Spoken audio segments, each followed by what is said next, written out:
I guess the reason for the disconnect is that sometimes the people who understandably want to get the economy up and running have been saying things that contradict what some of the people who are health experts in the administration are saying. For instance, at the end of February, Dr. Nancy Messonnier, who apparently got in the doghouse for saying in a conference call, doghouse with President Trump, for saying in a conference call that it was not a matter of if, but when there would be a severe disruption to the American people and our way to live life. And that's the same day, as you know, that you said this. Let's roll that tape.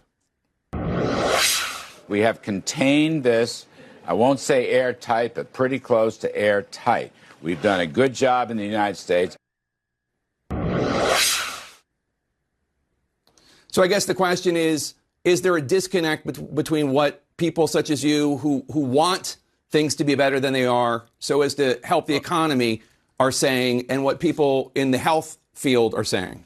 Well, look, Jake, for the umpteenth time, I will say my quote then was based on the actual facts, which at the time there were only 40 or 50 cases, and it was contained, particularly after President Trump boldly put up travel restrictions with China. That's what I didn't make a forecast so far, and that was just there was hardly any cases. Okay, now, yes, some doctors were more fearful. Other doctors had many different things to say. I don't want to get in and play this game, who said what and when. Political leaders, one well-known political leader in the House went to Chinatown in San Francisco and said everything is okay. Okay, one important anchor on your network as late as mid-March said basically the COVID-19 virus was no worse than an ordinary flu year. I mean, there are people saying, my quote was, at that time, there were very few cases. Then, as the virus spread exponentially in ways that virtually no one could have predicted, of course, we changed our mind. If Larry Kudlow shows up on national television telling you to bet on black, you bet on red. Larry Kudlow is the guy who defended the housing bubble in 2005, calling those who warned that housing prices would come crashing down, bringing down the economy and the entire stock market with them, quote, dead wrong, only to watch that exact thing happen in 2008. He's the guy who, in 2007, attacked former chairman of the Fed, Alan Greenspan, for predicting a recession, even though within 6 months we'd be in that very recession. And so now, given his litany of successes in predicting the future, Larry Kudlow is yet again defending himself after claiming in February that the virus was contained, quote, pretty close to airtight, only to watch cases balloon from 57 on that day to 1.2 million now. Kudlow's defense here is that there were only 40 or 50 cases when he said that, but the whole point here is that there were only 40 or 50 known cases because this administration was refusing to test people.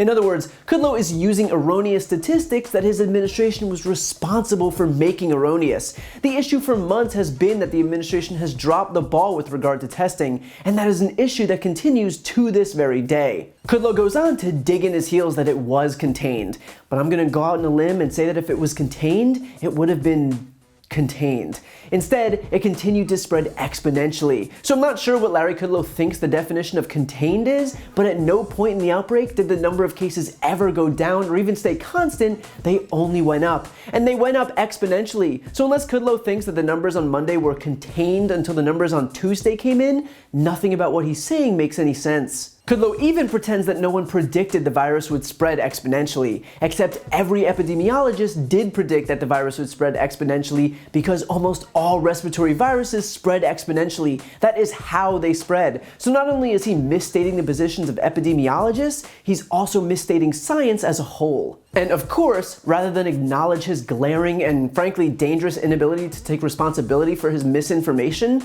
Kudlow points to what else but the China ban. And for the umpteenth time, A, this was not a ban, it was a travel restriction that still allowed 40,000 people into the United States from China. B, virtually none of the people who did come back were tested in airports. They were screened, and given the fact that you can be asymptomatic and still carry the virus, I'll let you guess how effective those screenings were.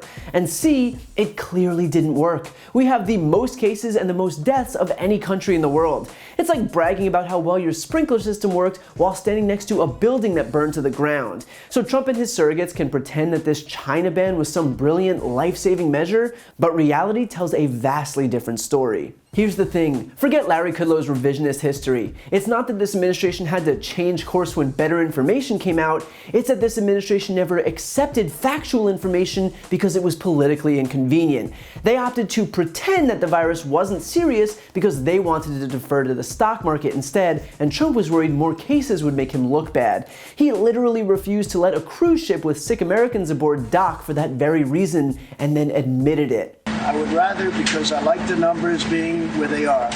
I don't need to have the numbers double because of one ship. That wasn't our fault. So Larry Kudlow and the rest of this administration can do their best to rewrite history, but the fact is that every other country in the world was operating with the same information as us. And yet we're the ones with the most cases in the world. We're the ones with the most deaths in the world, and we're the ones with a government who thought it'd be more politically advantageous to bury their heads in the sand and cross their fingers that it would just go away. That's not a coincidence, it is direct cause and effect, and the responsibility lies squarely with this administration.